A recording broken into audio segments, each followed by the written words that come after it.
Numbers chapter 21. The king of Arad the Canaanite, who dwelt in the south, heard that Israel was coming on the road to Atharim. Then he fought against Israel, and took some of them prisoners.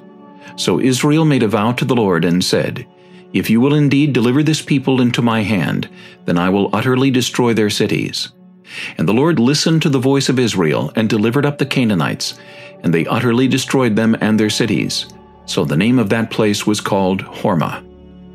Then they journeyed from Mount Hor by the way of the Red Sea to go around the land of Edom. And the soul of the people became very discouraged on the way. And the people spoke against God and against Moses. Why have you brought us up out of Egypt to die in the wilderness? For there is no food and no water, and our soul loathes this worthless bread. So the Lord sent fiery serpents among the people, and they bit the people, and many of the people of Israel died. Therefore the people came to Moses and said, We have sinned, for we have spoken against the Lord and against you. Pray to the Lord that he take away the serpents from us. So Moses prayed for the people. Then the Lord said to Moses, Make a fiery serpent and set it on a pole, and it shall be that everyone who is bitten, when he looks at it, shall live. So Moses made a bronze serpent and put it on a pole. And so it was, if a serpent had bitten anyone, when he looked at the bronze serpent, he lived. Now the children of Israel moved on and camped in Oboth. And they journeyed from Oboth and camped at Ijah-Abarim in the wilderness, which is east of Moab, toward the sunrise. From there they moved and camped in the valley of Zered. From there they moved and camped on the other side of the Arnon, which is in the wilderness that extends from the border of the Amorites. For the Arnon is the border of Moab, between Moab and the Amorites. Therefore it is said in the book of the wars of the Lord, Waheb in Suphah, the brooks of the Arnon, and the slope of the brooks that reaches to the dwelling of Ar, and lies on the border of Moab. From there they went to Beer, which is the well where the Lord said to Moses, Gather the people together, and I will give them water. Then Israel sang this song, Spring up, O well, all of you sing to it. The well the leaders sank, dug by the nation's nobles, by the lawgiver with their staves.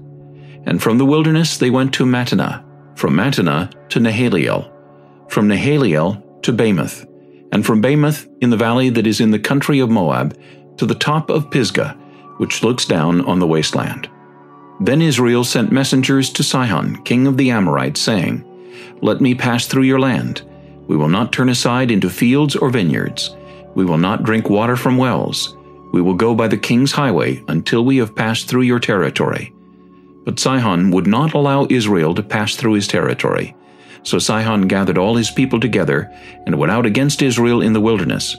And he came to Jahaz and fought against Israel. Then Israel defeated him with the edge of the sword, and took possession of his land, from the Arnon to the Jabbok, as far as the people of Ammon, for the border of the people of Ammon was fortified. So Israel took all these cities, and Israel dwelt in all the cities of the Amorites in Heshbon, and in all its villages. For Heshbon was the city of Sihon, king of the Amorites, who had fought against the former king of Moab, and had taken all his land from his hand as far as the Arnon. Therefore those who speak in Proverbs say, Come to Heshbon, let it be built, let the city of Sihon be repaired. For fire went out from Heshbon, a flame from the city of Sihon. It consumed Ar of Moab, the lords of the heights of the Arnon. Woe to you, Moab! You have perished, O people of Chemosh. He has given his sons as fugitives, and his daughters into captivity, to Sihon, king of the Amorites. But we have shot at them. Heshbon has perished as far as Dibon. Then we laid waste as far as Nophah, which reaches to Medeba. Thus Israel dwelt in the land of the Amorites. Then Moses sent to spy out Jazer, and they took its villages and drove out the Amorites who were there.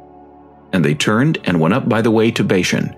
So Og, king of Bashan, went out against them, he and all his people, to battle at Edrei. Then the Lord said to Moses, Do not fear him, for I have delivered him into your hand, with all his people and his land. And you shall do to him as you did to Sihon, king of the Amorites, who dwelt at Heshbon. So they defeated him, his sons and all his people, until there was no survivor left him, and they took possession of his land.